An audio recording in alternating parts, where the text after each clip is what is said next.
In a world where appearances still determine treatment, elderly couple James and Martha Wilson arrive at the prestigious Grand Imperial Hotel. What the discriminatory hotel manager Gregory Pearson doesn't realize, James Wilson is the building's new owner. After facing blatant discrimination, James doesn't immediately reveal his identity. Instead, he meticulously documents every instance of mistreatment while discovering a shocking pattern of systematic racism embedded within the hotel's operations. As James gathers evidence from courageous staff members, he uncovers a database specifically designed to discourage minority guests through inferior service. When the moment of reckoning arrives, Gregory faces not just his prejudiced past, but the future of the institution he thought he controlled. Witness a powerful story of dignity over revenge, as James Wilson transforms discrimination into opportunity and creates lasting change in an industry built on tradition. This isn't just about one man's justice. It's about creating a legacy of equality for generations to come. Would you have remained silent like James to expose the truth, or revealed your ownership immediately? Share your thoughts in the comments below, and don't forget to subscribe for more stories that show how patience and strategic thinking can bring about the greatest justice. James Wilson adjusted his bow tie in the reflection of the car window as the chauffeur held the door open.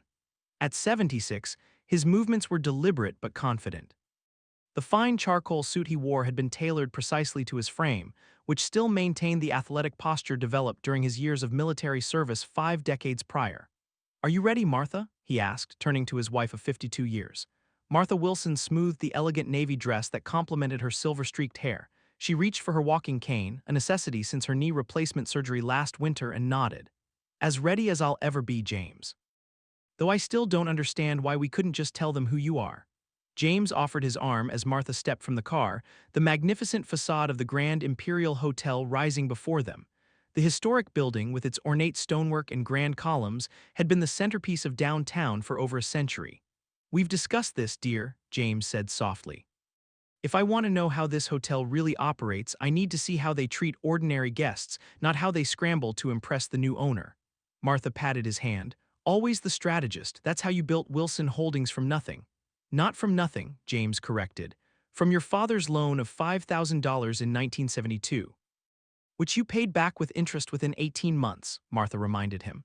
They paused to take in the hotel's grandeur. For James, this acquisition represented something beyond business.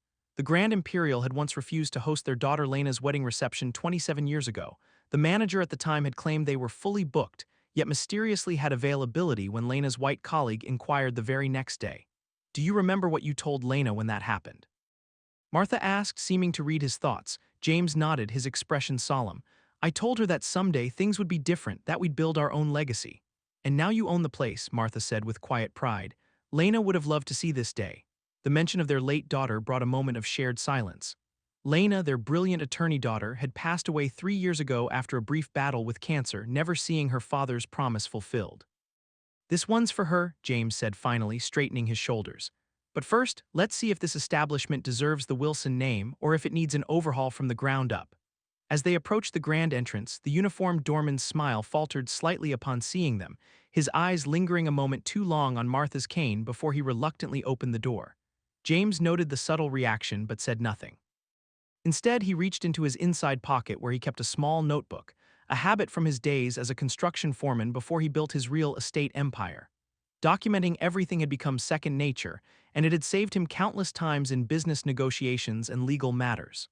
"Remember," he whispered to Martha as they entered the lobby, "we're just Mr. and Mrs. Wilson from Chicago, here to celebrate our anniversary." The opulent lobby gleamed with marble floors and crystal chandeliers. James took in every detail: the slightly frayed carpet edges near the reception desk, the water stain barely visible on one ceiling corner, the reception staff who seemed more engaged with their computer screens than with arriving guests. "Not quite the five-star experience they advertise," he murmured to Martha. "Give them a chance, James," she replied, though her observant eyes missed nothing. As a former school principal, Martha had developed an uncanny ability to assess environments and people quickly. They approached the reception desk, where a young man with a name tag reading Dylan was engrossed in his computer screen. "Excuse me," James said politely after standing unacknowledged for nearly 30 seconds. Dylan looked up, his gaze sweeping over the elderly black couple with barely concealed impatience. "Checking in?" "Yes," James replied evenly. "Reservation for Wilson." As Dylan typed perfunctorily, James noticed a man in his 50s emerging from an office behind reception. The man wore an expensive suit and a name badge that identified him as Gregory Pearson, general manager. His eyes narrowed slightly as he observed James and Martha at the counter. "I'm sorry, I don't see a reservation under that name," Dylan said, making minimal effort to hide his relief. "Perhaps you have the wrong hotel?" James knew the reservation had been confirmed by his assistant just yesterday. "Please check again." James and Martha Wilson. "We specifically requested a suite with accessibility features for my wife." Dylan's dismissive glance at Martha's cane wasn't lost on James. "Sir, we don't have anything under Wilson and our accessible suites are all occupied." "Is there a problem here?" Gregory Pearson approached, his voice carrying a practiced professional tone that didn't reach his eyes. "No reservation for these folks," Dylan said, emphasizing these slightly. James maintained his composure, removing his phone to display the confirmation email. "We have a confirmed reservation, Suite 712, the Jefferson Suite with accessibility modifications." Gregory barely glanced at the phone. "I'm afraid there must be some mistake. The Jefferson Suite is reserved for our premium clientele." James raised an eyebrow. "And what exactly constitutes premium clientele, Mr. Pearson?" The slight hesitation before Gregory responded spoke volumes. "Guests with established history at our property, naturally." Martha squeezed James's hand, a silent reminder of their agreement to experience the hotel as ordinary guests would. James nodded almost imperceptibly. "Perhaps we could speak in your office about this misunderstanding," James suggested calmly. Gregory's smile tightened. "That won't be necessary. Dylan, find these people a standard room if one's available." The deliberate downgrade and dismissive tone caused several nearby staff members to exchange uncomfortable glances. One young woman at the concierge desk, her name tag read Sarah, looked particularly troubled by the exchange. "We reserved and confirmed a suite," James stated firmly. "If there's been an error, I expect the hotel to honor the original booking." Gregory's professional veneer slipped slightly. "Sir, perhaps you'd be more comfortable at the airport Marriott. They might have more suitable accommodations for your budget." The implication hung in the air, causing an awkward silence among the staff within earshot. James felt Martha's grip tighten on his arm, not in restraint but in solidarity. "I see," James said quietly, making another note in his small book. "And what makes you assume anything about our budget, Mr. Pearson?" Before Gregory could respond, Sarah from the concierge desk approached with a tablet in hand. "Mr. Pearson, I'm showing the Jefferson Suite is indeed reserved under Wilson Holdings, confirmed yesterday." She turned to James and Martha with a genuine smile. "I'm so sorry for the confusion. The reservation was placed under the company name rather than your personal name." Gregory's expression flickered between confusion and irritation. "Wilson Holdings, the investment firm?" "Yes," Sarah confirmed. "For Mr. and Mrs. James Wilson." James watched as Gregory processed this information, clearly not yet making the connection between the elderly black man standing before him and the owner of Wilson Holdings, one of the largest minority-owned real estate investment firms in the Midwest. "There must be another James Wilson," Gregory said dismissively. "Dylan, check if this is a corporate booking that was assigned to the wrong guests." James decided to let this play out, curious how far the discrimination would go. He exchanged a knowing glance with Martha, whose subtle headshake told him she was thinking the same thing. This was precisely why they needed to visit incognito. "Actually," Sarah continued, seemingly determined to correct the situation, "the notes indicate this is a visit by the owner, Mr. James Wilson himself, and his wife Martha."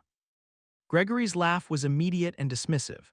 "Young lady, Wilson Holdings just purchased this hotel. I assure you Mr. Wilson is not." He stopped mid-sentence, looking at James with sudden uncertainty. James simply raised an eyebrow, saying nothing. "Is there a problem with our reservation, Mr. Pearson?" Martha asked, her voice carrying the quiet authority she had used for decades as a principal addressing troublesome faculty. Sarah looked between them, realization dawning. "Mr. Pearson, I believe this is Mr. Wilson, the new owner of—" "That will be enough, Sarah," Gregory cut her off sharply. "Return to your post immediately." James made another note in his book. "No need to reprimand your staff for doing their job correctly, Mr. Pearson. Sarah was simply pointing out what your computer system clearly shows." Gregory's demeanor shifted instantly, his previous dismissiveness replaced by an unconvincing smile. "There seems to be some confusion. If you are indeed representing Wilson Holdings, we would of course accommodate you immediately." "We're not representing anyone," Martha said firmly. "My husband is James Wilson, founder and CEO of Wilson Holdings." Gregory's complexion paled noticeably. There must be some miscommunication. We weren't expecting." "Clearly," James interrupted, "and that's precisely as I intended. I prefer to experience my properties as an ordinary guest first." He closed his notebook deliberately. Thus far, the experience has been most educational. The lobby had grown quiet, staff and guests alike sensing the tension in the interaction. Perhaps we should continue this conversation in my office, Gregory suggested, his voice lowered.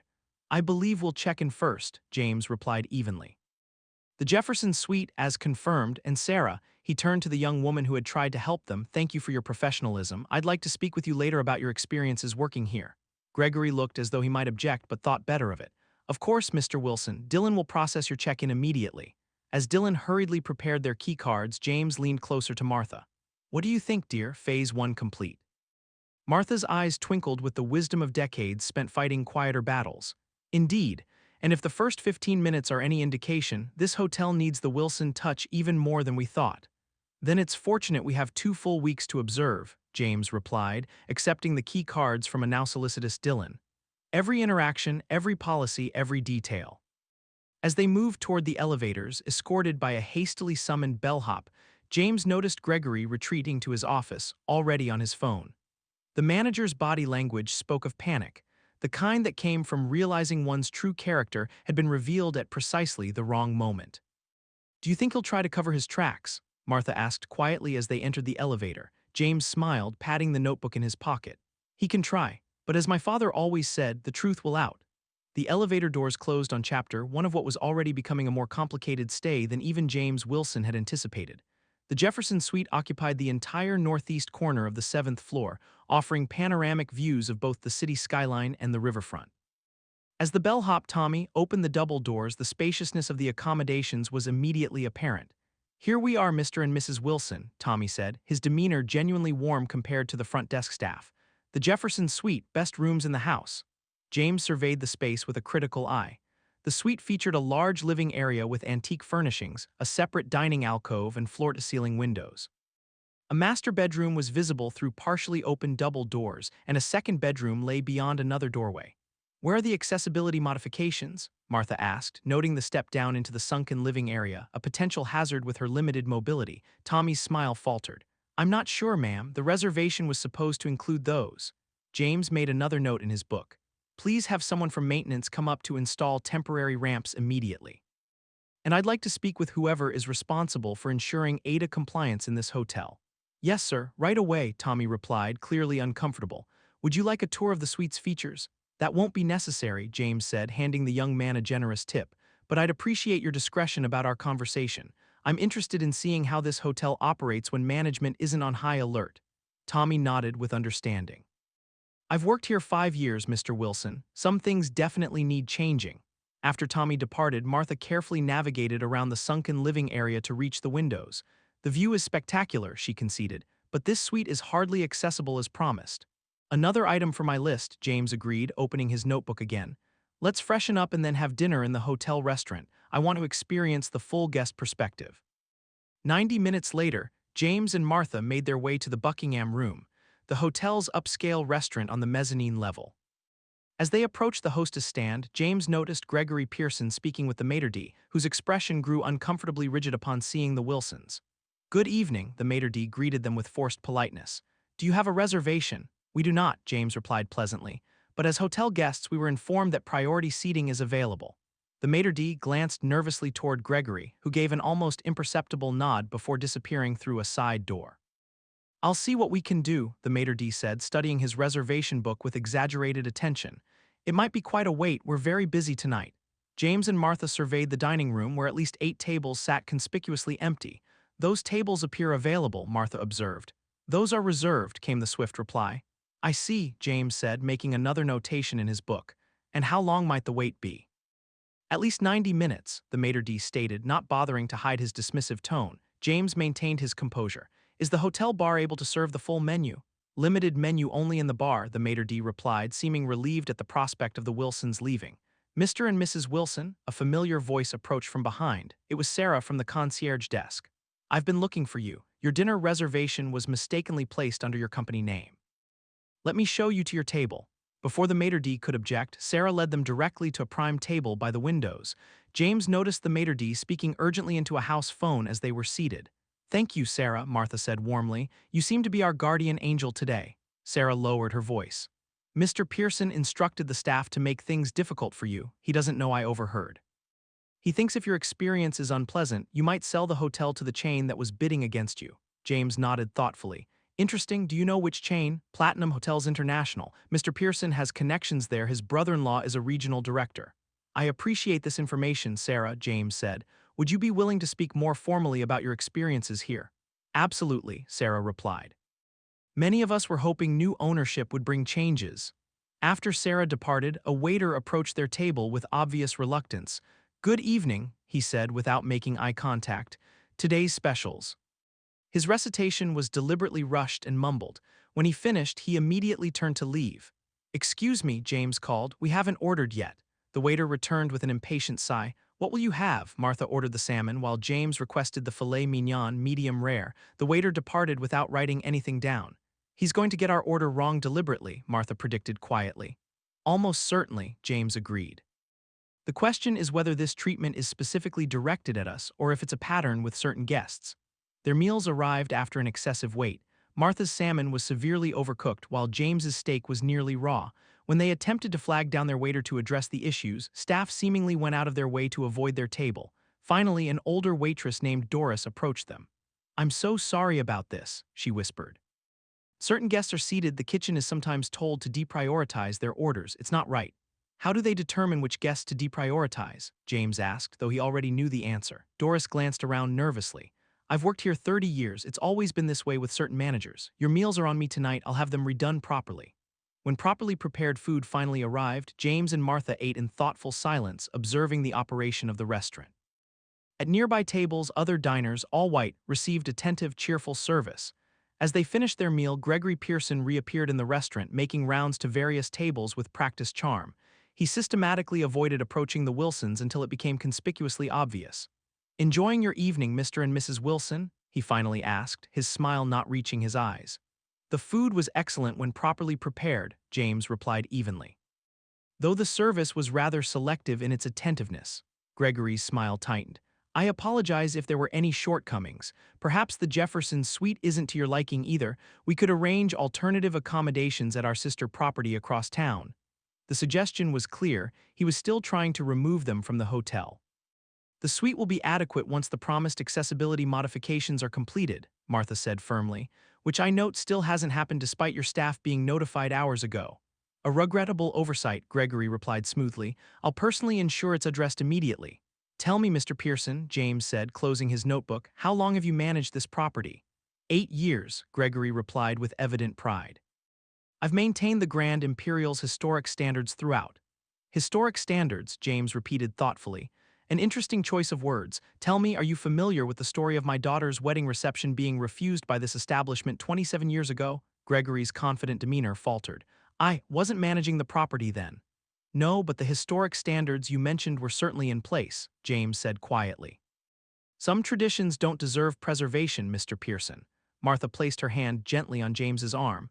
We'll be conducting a full review of the hotel's operations during our stay, she informed Gregory, including a thorough examination of guest complaints and staff treatment. Gregory's smile had completely disappeared now. As the general manager, I would normally be involved in such reviews. Normally, yes, James agreed. But these circumstances are hardly normal, are they? As Gregory struggled to formulate a response, James's phone rang. He checked the caller ID. Excuse me, I need to take this. It's my attorney. The mention of an attorney caused Gregory's face to pale visibly before he retreated with a curt nod. James answered the call as Martha observed Gregory hurrying to the restaurant office, already barking orders at staff members. Perfect timing with that call, Martha noted when James hung up. Was that really your attorney? James smiled slightly. No, it was our grandson calling about his baseball game, but Mr. Pearson doesn't need to know that. Strategic as always, Martha said with an appreciative smile. What's your assessment so far? James looked around the restaurant, noting the stark contrast in service between different tables. This isn't just about us, Martha. This is systematic, and from what Sarah and Doris have shared, it's been happening for years. So what's our next move? Martha asked. We document everything, James replied firmly, and we find out just how deep this problem goes. The morning sunlight streamed through the suite's windows as James sat at the dining table, meticulously organizing his notes from the previous day. Martha emerged from the bedroom, her cane tapping lightly on the hardwood floor. The promised accessibility ramps had finally been installed late the previous night. Good morning, dear, she said, pouring herself a cup of coffee from the room service tray that had arrived precisely on time. What's our agenda today? James looked up from his leather-bound notebook. Systematic documentation. We need to establish patterns, not isolated incidents. Divide and conquer, Martha suggested, a strategy they had perfected over decades of working as a team. Exactly, James replied. I've arranged to meet with Sarah at 10:00 a.m. to discuss staff experiences. Meanwhile, I'd like you to visit the spa and other amenities, see if the treatment varies across departments. Martha nodded. And I presume we'll both be monitoring our electronic footprints. James smiled at his wife's perceptiveness. Indeed, I've already contacted Diane at our legal department. She's requesting all records related to our reservation and stay, including internal communications. If Pearson is documenting his efforts to undermine us, we'll have evidence. At precisely 10:00 a.m., James met Sarah in the hotel's business center, a strategically public location that would prevent their conversation from seeming clandestine while still allowing relative privacy. Thank you for meeting with me, James began, gesturing for Sarah to take a seat at a small conference table. I appreciate your willingness to share your experiences. Sarah glanced nervously around the room. Mr. Pearson has been warning staff not to speak with you directly. He's scheduled mandatory departmental meetings to coach everyone on what to say. James nodded, making a note. I expected as much. That's why I've arranged for our conversation to be completely confidential. Nothing you say will be attributed to you without your explicit permission. Sarah visibly relaxed. Thank you. Many of us were hopeful when we heard about new ownership, especially from Wilson Holdings. Your company's reputation for ethical business practices is well known. How long have you worked at the Grand Imperial? James asked. 3 years, Sarah replied. I started as a front desk associate and worked my way up to concierge. And in your observation, is the treatment my wife and I received typical? Sarah hesitated before answering. For certain guests, yes, there's an unwritten policy. Mr. Pearson never states it explicitly, but the message is clear. Some guests are to receive elevated attention while others get standard service at most. How is this determination made? James asked, though he already suspected the answer. Initially by appearance, Sarah admitted, her discomfort evident. Race is the primary factor, though age and perceived wealth also play roles. James made another note. Do you have any documentation of this practice? Sarah reached into her portfolio and extracted several sheets of paper. These are occupancy reports from the past 6 months. I've highlighted a pattern of room assignments. Guests with traditionally African American or Hispanic surnames are systematically assigned to lower floors and inferior room categories, even when better accommodations are available. James examined the documents, impressed by Sarah's thoroughness. This is excellent documentation. Do other staff members share your concerns? Many do, Sarah confirmed, particularly those who have experienced discrimination themselves. Doris from the restaurant has been keeping her own records for years. And Marcus in maintenance has documented how repair requests are prioritized based on guest profiles. Would they be willing to speak with me? James asked. I believe so, especially if they knew their jobs would be protected. James made another note. Consider that guaranteed. Can you help arrange those conversations discreetly? As they continued their discussion, Sarah revealed a consistent pattern of discriminatory practices. Minority guests were routinely walked, redirected to other hotels during high occupancy periods. Complaints from certain guests were flagged as low priority in the system. Staff members who objected to these practices found themselves with reduced hours or unfavorable schedules. What about hiring and promotion practices? James inquired. In my 3 years, no person of color has been promoted above department supervisor, Sarah stated. There's an invisible ceiling. How does Mr. Pearson justify these practices? He never directly addresses them, Sarah explained. He talks about maintaining the hotel's traditional clientele and understanding guest preferences. It's all coded language. James nodded thoughtfully. Has anyone ever formally complained? 2 years ago, a group of employees filed a complaint with HR. Within 3 months, all of them had either been terminated for performance issues or had their hours reduced so drastically they were forced to resign. James made a final note before closing his notebook. Sarah, I want to thank you for your courage. This information is invaluable. What happens next? Sarah asked. Documentation, verification, and then action, James assured her. Meaningful, lasting action. Meanwhile, Martha was conducting her own investigation at the hotel spa. Upon arrival, she had been told that no appointments were available, despite the visible lack of customers. Only after mentioning that she was Mrs. Wilson, staying in the Jefferson suite, did a slot mysteriously open up. During her treatment, Martha engaged her massage therapist, Alina, in casual conversation. Alina, assuming Martha was simply another wealthy client, mentioned that the spa manager routinely instructed staff to claim they were fully booked when certain types of guests inquired about services. We lose potential revenue, Alina confided, but Mr. Pearson insists it maintains the hotel's exclusive atmosphere. By early afternoon, James and Martha reconvened in their suite to compare findings. The pattern is consistent across all departments, Martha reported, settling onto the sofa with her notebook. Racially discriminatory practices are embedded in the operational culture of this hotel, James nodded solemnly, and it appears to be directed from the top down. Pearson has created a system where discrimination is institutionalized without being explicitly documented. What about electronic records? Martha asked. James checked his email on his tablet. Deanne has requested all documentation related to our stay. She's also submitted a formal records request for all guest complaints filed in the past 5 years, categorized by guest demographics. Will they comply? Martha wondered. They're legally obligated to, James replied, and if they don't or if records suddenly go missing, that becomes evidence in itself. A knock at the door interrupted their conversation. James opened it to find Tommy, the bellhop, from their arrival. Mr. Wilson, Tommy said in a hushed voice, I heard you're collecting information about how things operate here. I have something you should see. He handed James a flash drive.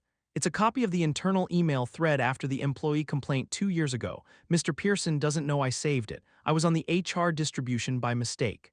James accepted the drive. This could be extremely valuable, Tommy. Thank you for coming forward. Just please don't mention my name, Tommy requested. I need this job. After Tommy departed, James connected the flash drive to his laptop. The emails revealed an explicit strategy to discredit the employees who had filed discrimination complaints, with Pearson directing his management team to build performance cases against them. This is the evidence we needed, James said grimly. Proof of retaliation against whistleblowers. Martha reviewed the emails with equal concern.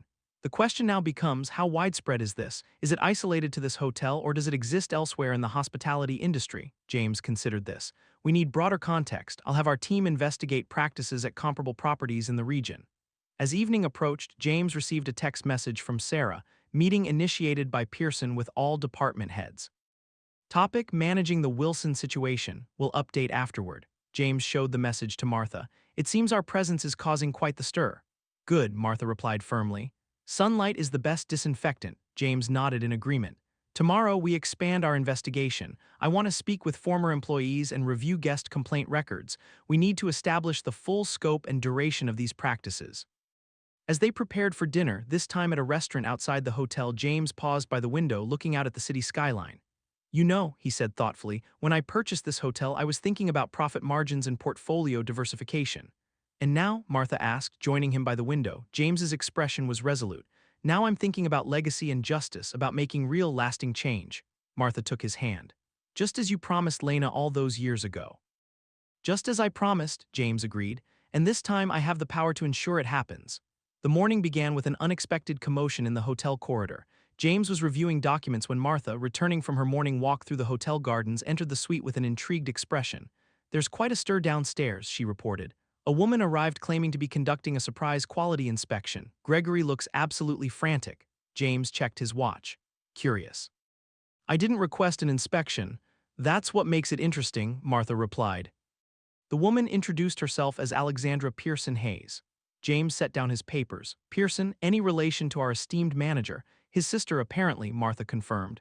From what I gathered from the staff whispers, she's an executive with Platinum Hotels International. James's eyebrows rose. The same company Sarah mentioned, the one that bid against us for this property. Precisely, Martha nodded.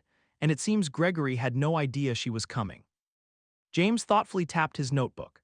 This warrants investigation. I believe it's time I introduced myself to Ms. Pearson Hayes. James found Alexandra Pearson Hayes in the hotel's main restaurant where she was critically examining the breakfast service. She was a striking woman in her early 50s, impeccably dressed in a tailored business suit with the confident demeanor of someone accustomed to authority. James approached with purposeful strides. Ms. Pearson Hayes, I'm James Wilson.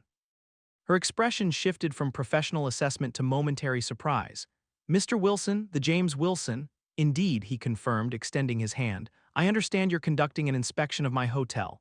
Alexandra recovered quickly, shaking his hand with a firm grip. Your hotel, yes, of course, a routine quality assessment. Platinum Hotels maintains service partnerships with several independent properties.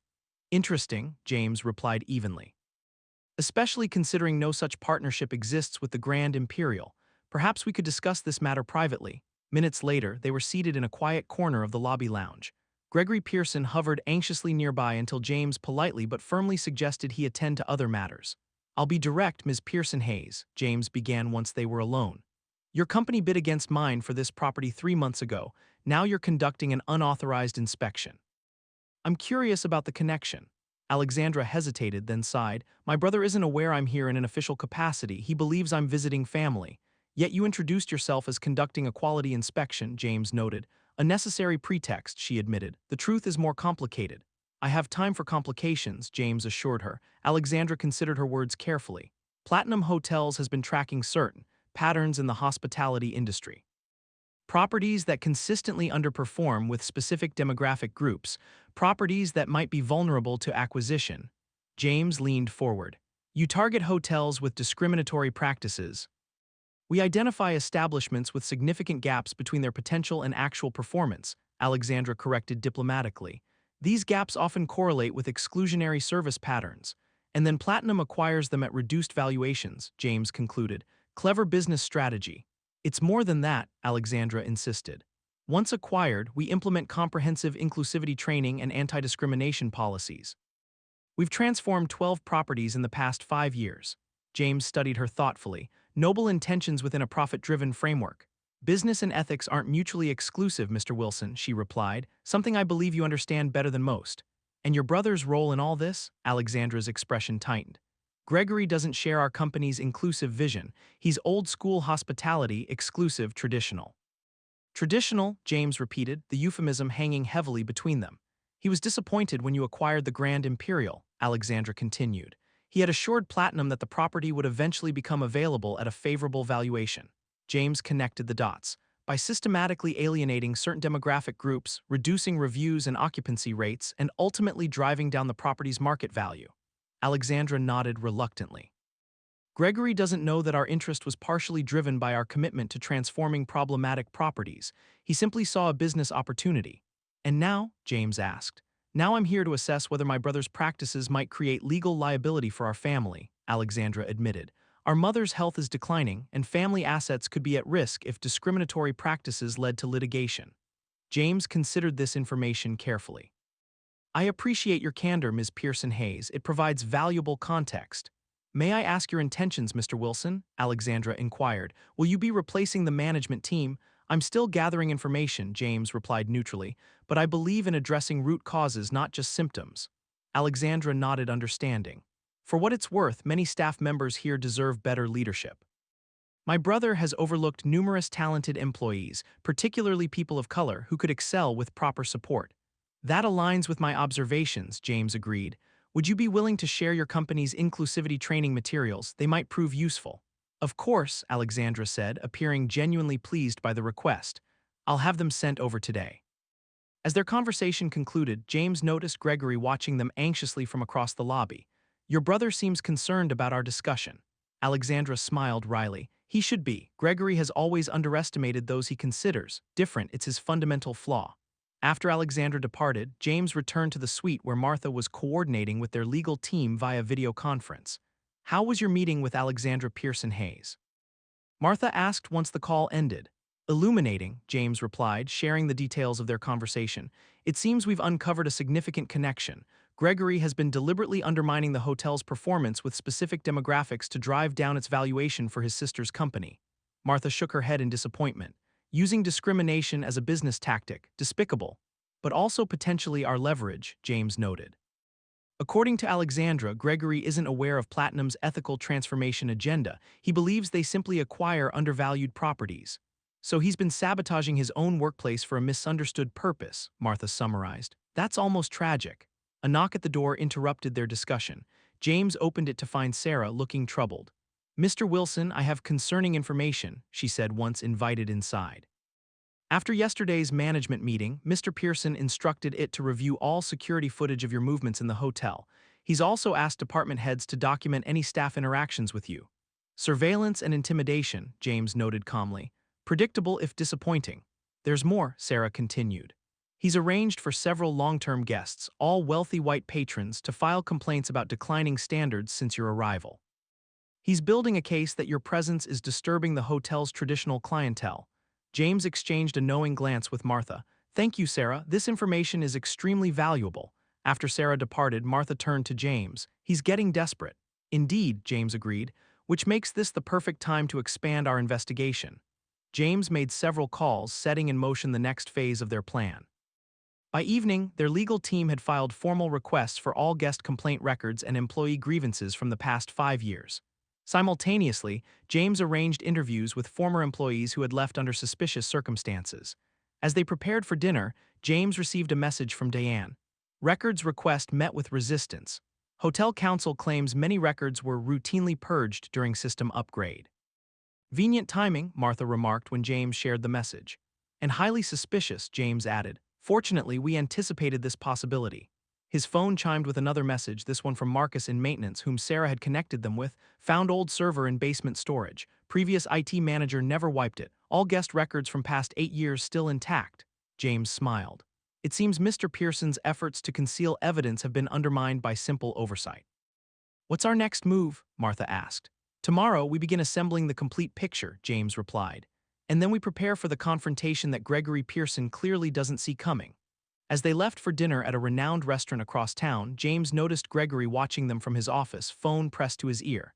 The manager's expression betrayed growing anxiety, the look of a man beginning to realize the precariousness of his position.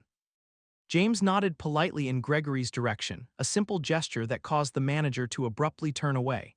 He knows something's happening, Martha observed, but he doesn't understand what. The advantage of underestimating others, James replied as they exited through the grand lobby doors. A mistake I've never made and one Gregory Pearson will soon regret. By morning, James had established a makeshift command center in the Jefferson suite. His laptop displayed spreadsheets of meticulously organized data, while documents covered the dining table in neat stacks.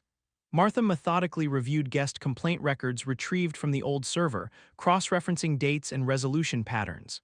The statistical evidence is compelling, Martha noted, adjusting her reading glasses. Over the past 6 years, complaints from guests with traditionally African American or Hispanic surnames were resolved at a rate of 37%, compared to 89% for other guests. James nodded, adding this information to his master document. And the resolution timeframe shows an even more pronounced disparity, 12 days average for minority guests versus 3 days for others. A soft knock at the door announced Sarah's arrival with Marcus from maintenance and Doris from the restaurant. James welcomed them into the suite where they joined the growing investigation team. Thank you all for coming, James began. I understand the risk you're taking by speaking with me openly. It's worth the risk, Doris stated firmly. I've watched this pattern for 3 decades. It's time for change. Marcus, a soft-spoken man in his 40s, nodded agreement. When Mr. Pearson took over 8 years ago, things got significantly worse. There was at least plausible deniability before. Under his management, the discrimination became systematic. Could you elaborate on that systematization? James asked, opening his notebook. Marcus reached into his work bag and extracted a tablet. I developed a tracking system after noticing maintenance requests from certain rooms were consistently delayed. He displayed a spreadsheet showing maintenance response times by room number and guest name. These highlighted rooms are the ones typically assigned to minority guests. Average response time, 27 hours. For other rooms, 4 hours. James examined the data with growing concern. This is remarkably detailed documentation, Marcus. What prompted you to track this? My father managed maintenance at the Westside Hotel for 35 years, Marcus explained. He taught me that hospitality means equal service for all guests. When I saw what was happening here, I knew it wasn't right. I started documenting everything.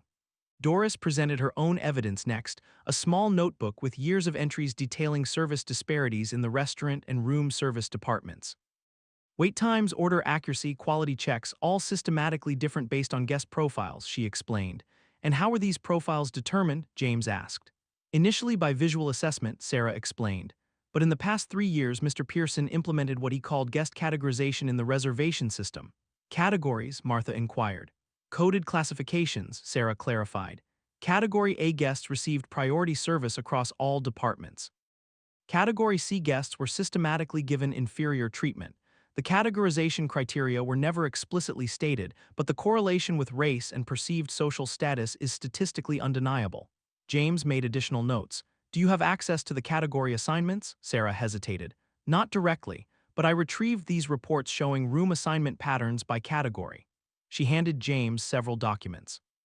As you can see, Category C guests were consistently assigned to lower floors, near elevators or service areas, regardless of availability elsewhere.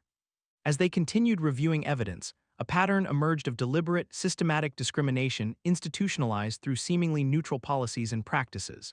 Staff members who questioned these patterns found themselves marginalized or disciplined for not understanding the hotel's traditional standards. "There's something else you should know," Marcus added after an hour of discussion. "Mr. Pearson maintains separate guest profile databases, one official, one private. The private database includes notes about guests' race, appearance, and perceived social status." "How do you know this?" James asked. "I maintain the backup systems," Marcus explained. "During the last system update, I was instructed to ensure both databases transferred correctly. The private database isn't accessible through normal channels." James exchanged a meaningful look with Martha. "Can you access this private database now?" Marcus nodded. "I'd need about an hour in the IT room during shift change when it's typically unoccupied."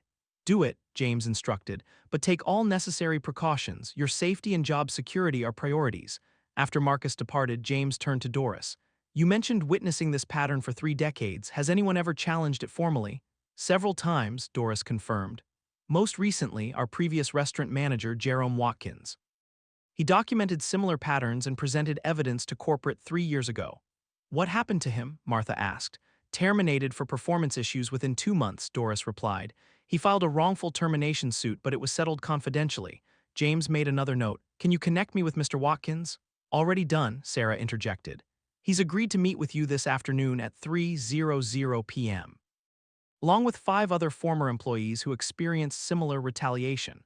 James nodded appreciatively. "Excellent initiative, Sarah." As the meeting concluded, James's phone chimed with a message from Alexandra Pearson Hayes. "Brother increasingly agitated, mentions damage control and narrative management. Planning emergency management meeting at 5:00 p.m. today." "Gregory's preparing his defense," Martha observed when James shared the message. "Too late," James replied. "The evidence is already overwhelming. What we need now is to understand the full scope of impact, how many guests and employees have been affected over the years." At 3:00 p.m., James met with the former employees in a private room at a restaurant 2 blocks from the hotel. Jerome Watkins, the former restaurant manager, presented a compelling account of systematic discrimination and subsequent retaliation when he attempted to address it. "I documented everything," Jerome explained, providing James with copies of his records. "Customer complaints, service disparities, staffing assignments. The pattern was undeniable. When I presented it to corporate, they initially seemed concerned. 2 weeks later, I was placed on a performance improvement plan for issues that had never previously been mentioned." The other former employees shared similar experiences. All had documented discriminatory practices, reported them through proper channels, and subsequently faced retaliation. "The pattern extends beyond this property," noted Elaine Jefferson, a former sales executive. "I worked at 3 hotels in the same corporate portfolio. Each operated with similar unwritten policies regarding guest prioritization." James documented every testimony meticulously. "Would you be willing to provide formal statements for potential legal proceedings?" All 6 former employees agreed without hesitation. As the meeting concluded, James received an urgent message from Marcus. "Private database accessed. Contents downloaded. You need to see this immediately." James returned to the hotel, taking a discreet service elevator to avoid encountering Gregory in the main lobby. In the suite, he found Marcus waiting with a flash drive. "It's worse than we thought," Marcus said quietly. "The private database doesn't just categorize guests, it identifies undesirable patronage to be actively discouraged through strategic service failures." James connected the flash drive to his laptop, and what he found was shocking even after all they'd uncovered. The database contained explicit notes on thousands of guests, with racial identifiers and instructions for providing substandard service to discourage return visits. Most disturbing was a section labeled Denial Strategy, a systematic approach to turning away reservations from undesirable demographics using seemingly neutral policies. "This is beyond discrimination," Martha said as she reviewed the material.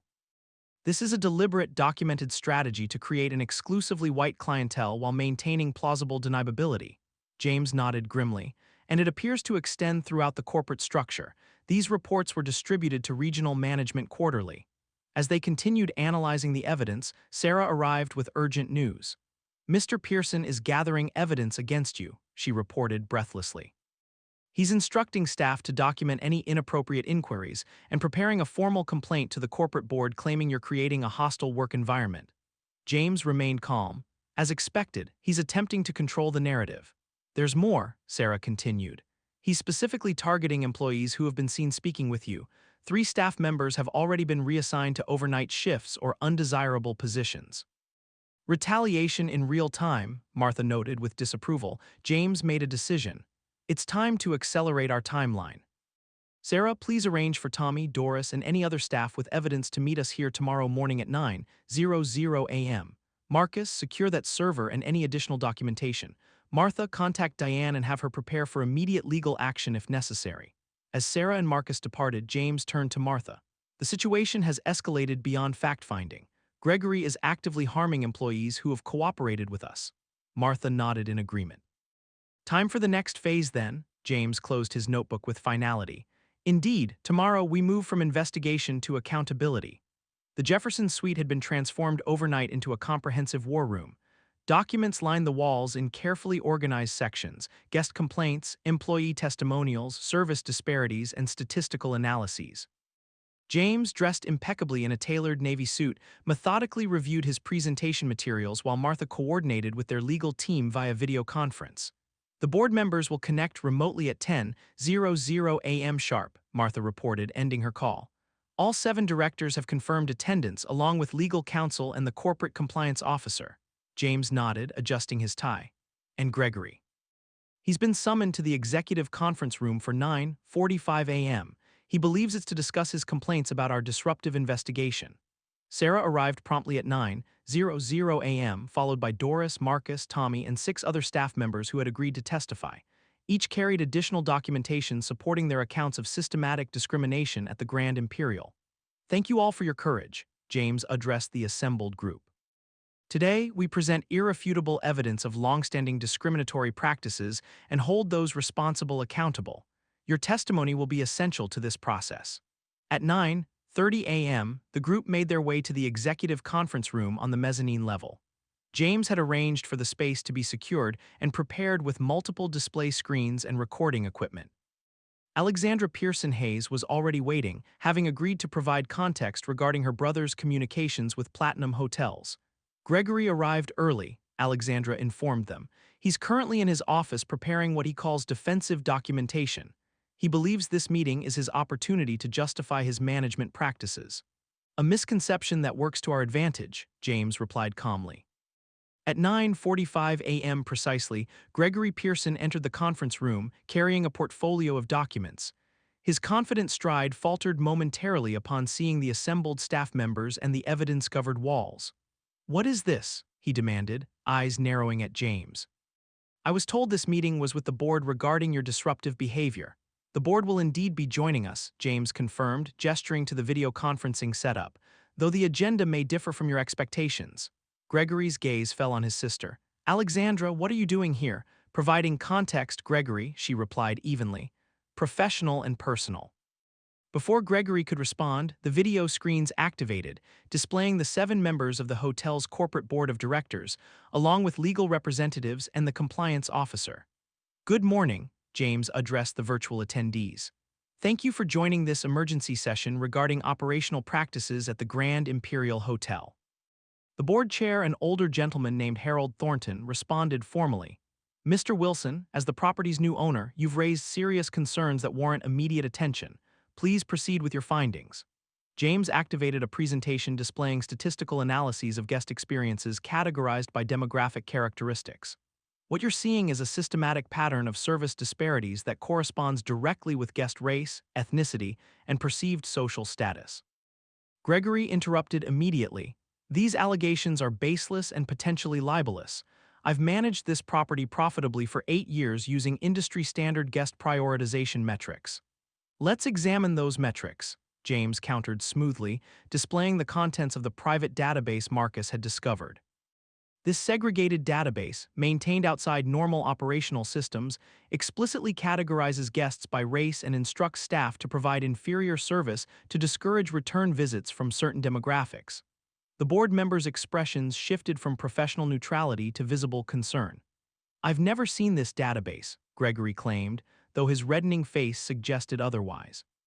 "Your electronic signature appears on quarterly reports generated from this database," James noted, highlighting the relevant section.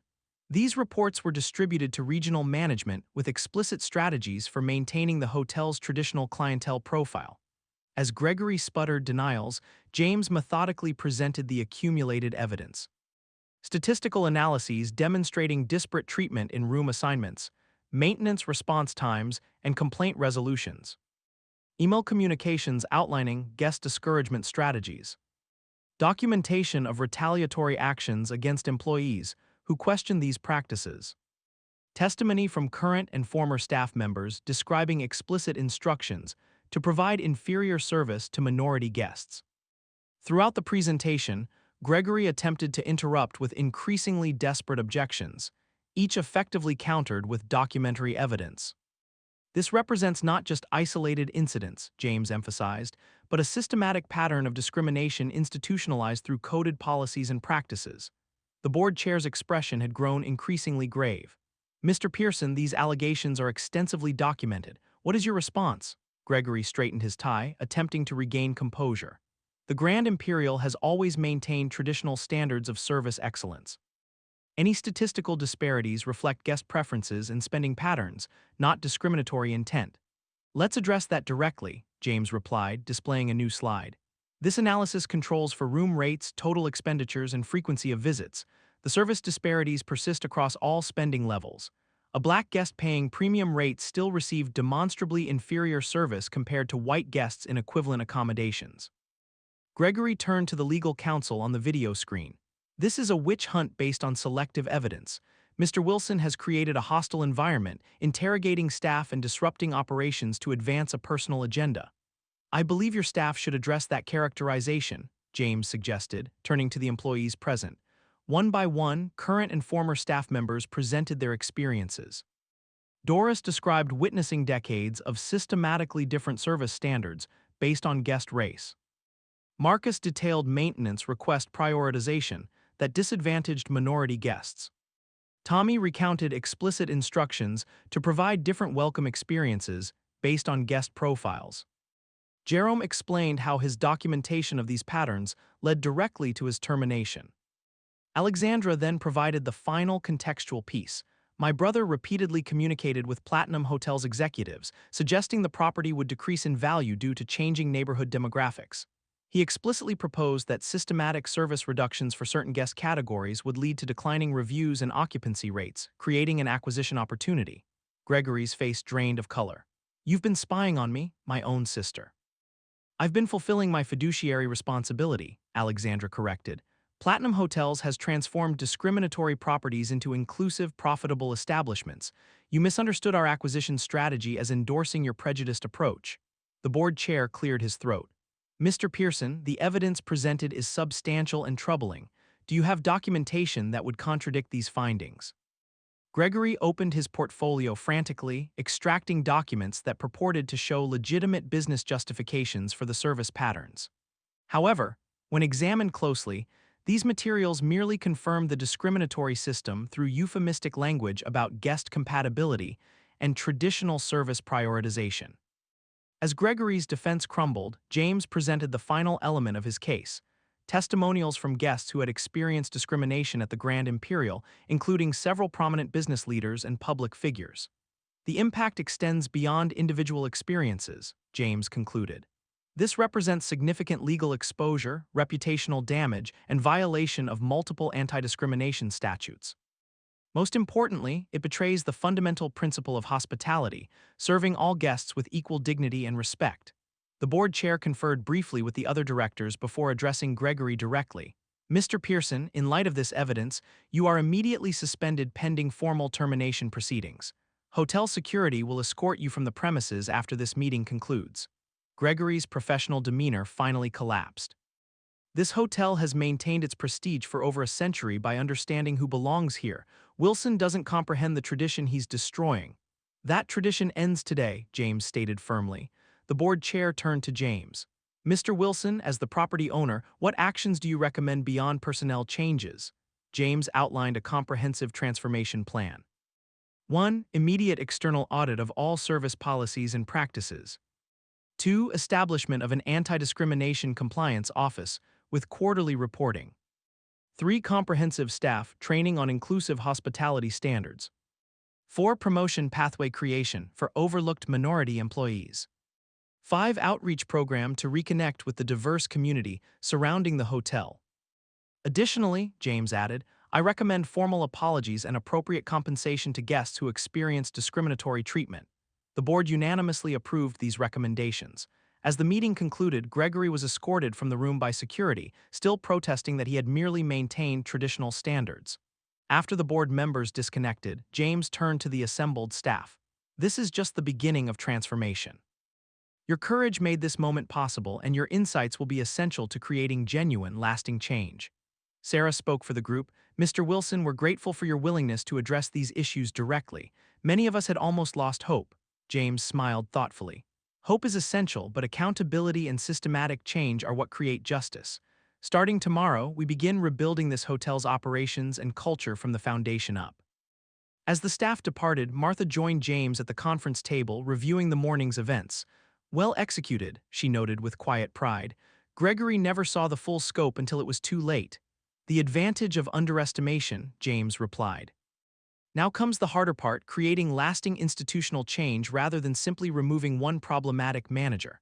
Martha nodded in agreement. Lena would be proud of what you accomplished today. James gazed out at the hotel grounds through the conference room windows. What we've started today, he corrected. The real work has only just begun. 3 months after the confrontation in the conference room, the Grand Imperial Hotel buzzed with renewed energy. Scaffolding adorned one wing where renovations were underway to improve accessibility. In the main lobby, a newly installed display chronicled the hotel's complete history, including previously omitted chapters about the contributions of minority staff members throughout its century-long existence. James sat at a table in the reimagined restaurant, now called Heritage, which featured a diverse menu celebrating the city's multicultural roots. He methodically reviewed quarterly performance metrics with Sarah, who had been promoted to assistant general manager. Occupancy rates have increased 12% over the same quarter last year, Sarah reported, highlighting key data points in her presentation. More significantly, our guest satisfaction scores have improved across all demographic categories, with particularly strong gains among minority guests. James nodded appreciatively. And the financial impact. Revenue per available room is up 9%, Sarah confirmed. Food and beverage revenue has increased 17%. The Heritage concept is attracting both hotel guests and local residents. Excellent, James replied, making a note in his ever-present leather notebook. How are the staff development programs progressing? The mentorship initiative has 42 participants, with 28 employees enrolled in the management training pathway. Marcus is leading our first technical skills advancement cohort, with 15 staff members pursuing certifications. James smiled at the mention of Marcus, who now served as Director of Facilities and Technical Services, a position that recognized his extensive knowledge and leadership capabilities that had been overlooked for years. And the community engagement programs? He inquired. The quarterly open house events have been extremely successful, Sarah reported. The Hospitality Career Pathway program with the local community college has 30 students enrolled for the fall semester, and the history tour Martha organized are consistently booked to capacity. The mention of his wife prompted James to check his watch. Speaking of Martha, I believe she's finishing up the diversity committee meeting. Let's continue this discussion there. They made their way to the Macmillan Room, recently renamed to honor Josephine Macmillan, the hotel's first black employee who had worked her way from laundress to head housekeeper in the 1930s despite segregation-era restrictions. Inside, Martha was facilitating a discussion among a diverse group of staff members and community representatives. Perfect timing, Martha noted as James and Sarah entered. We were just discussing the preliminary results of our community impact assessment. Doris, now the Director of Guest Experience, highlighted key findings. The Neighborhood Perception Survey shows a 62% improvement in community members viewing the hotel as welcoming and inclusive. Local businesses report increased spillover traffic from hotel guests exploring the area. Tommy, who had been promoted to Guest Relations Manager, added, the transportation partnership with minority-owned businesses has generated $85,000 in revenue for local companies in just 3 months. The comprehensive transformation of the Grand Imperial extended far beyond personnel changes. Upon assuming operational control, James had implemented structural reforms designed to embed inclusive practices into every aspect of the hotel's operations. 1. The reservation system was completely redesigned to eliminate the coded categorization of guests. with new transparency protocols ensuring equal treatment. Two service standards were standardized across all departments with robust monitoring systems to identify and address any disparities. Three hiring and promotion policies were overhauled to eliminate barriers and create advancement pathways for employees from underrepresented groups. Four, a community advisory board was established to ensure the hotel maintained meaningful connections with the diverse neighborhood it had previously alienated. Five, a truth and reconciliation program offered formal apologies and compensation to guests who had experienced discrimination, transforming potential legal liabilities into opportunities for genuine healing. The most significant metric isn't on any spreadsheet, Martha observed as the meeting concluded. It's the change in culture. Staff members now feel empowered to identify and address inequities rather than perpetuating them. James nodded in agreement. Systemic change requires both policy reform and cultural transformation. We're making progress on both fronts. After the meeting, James and Martha walked through the hotel gardens, recently redesigned to showcase plants native to the diverse countries of origin represented among the staff. They paused at a newly installed memorial bench dedicated to their daughter Lena. "Do you think she would approve of what we've accomplished?" James asked, touching the small bronze plaque bearing their daughter's name. "She would see it as just the beginning," Martha replied thoughtfully. "Lena always took the long view on justice." James smiled at the accurate characterization of their principled daughter. "You're right, of course, this is merely one hotel in one city. But it establishes a precedent," Martha noted. "Alexandra tells me that Platinum Hotels is implementing similar reforms across their entire portfolio. Your approach is creating ripples throughout the industry." "Our approach," James corrected gently. "I couldn't have done this without your insight and compassion guiding the human elements of this transformation." As they continued their walk, they encountered Jerome Watkins, the former restaurant manager who had been rehired as director of food and beverage operations. "Mr. and Mrs. Wilson," Jerome greeted them warmly. "I wanted to share some news. The urban farming initiative we launched with the community center has been selected for a Regional Economic Development Award." "That's wonderful, Jerome," Martha replied. "The program has created meaningful opportunities for dozens of neighborhood residents and provided our kitchen with exceptional local produce," Jerome added with pride. "It's the embodiment of mutual benefit through genuine community partnership." After speaking with Jerome, James and Martha made their way to the front entrance where their car waited. Gregory Pearson's replacement, a hospitality industry veteran named Olivia Chen with expertise in inclusive organizational development, was greeting arriving guests with genuine warmth. "Mrs. Chen has implemented an excellent guest arrival protocol," James observed. "Note how each interaction receives equal attention regardless of appearance or apparent status." "A simple yet profound change," Martha agreed. "Dignity begins with recognition." As they prepared to depart, James received a message from their grandson Jonathan, who had recently joined Wilson Holdings as an analyst. "Grandfather, the industry impact report is complete. The Grand Imperial transformation model has been adopted by 6 hotel groups representing 127 properties nationwide. Change is accelerating."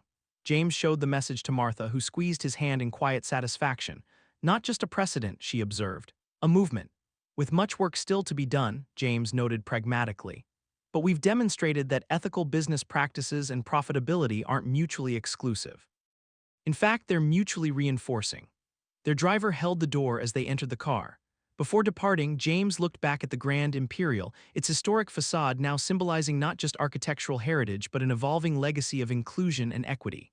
"You know," he said thoughtfully to Martha as the car pulled away, "when I purchased this hotel, I thought I was merely acquiring a property. Instead, we found a purpose. The best investments often work that way," Martha replied with the wisdom of their decades together. "Their true value emerges only when you look beyond the balance sheet to the lives they touch." James nodded in agreement, closing his notebook on the final chapter of a transformation that had become far more meaningful than a mere business acquisition. The Grand Imperial would never again be defined by exclusion and discrimination, but would instead serve as a model for how long-standing institutions could acknowledge their problematic pasts while creating more equitable futures. As they headed home, James reflected on the promise he had made to Lena all those years ago, that someday things would be different. Through strategic documentation, systematic reform, and unwavering principle, that promise had finally been fulfilled. Not through vengeance or retribution, but through the steady, determined pursuit of justice and dignity for all.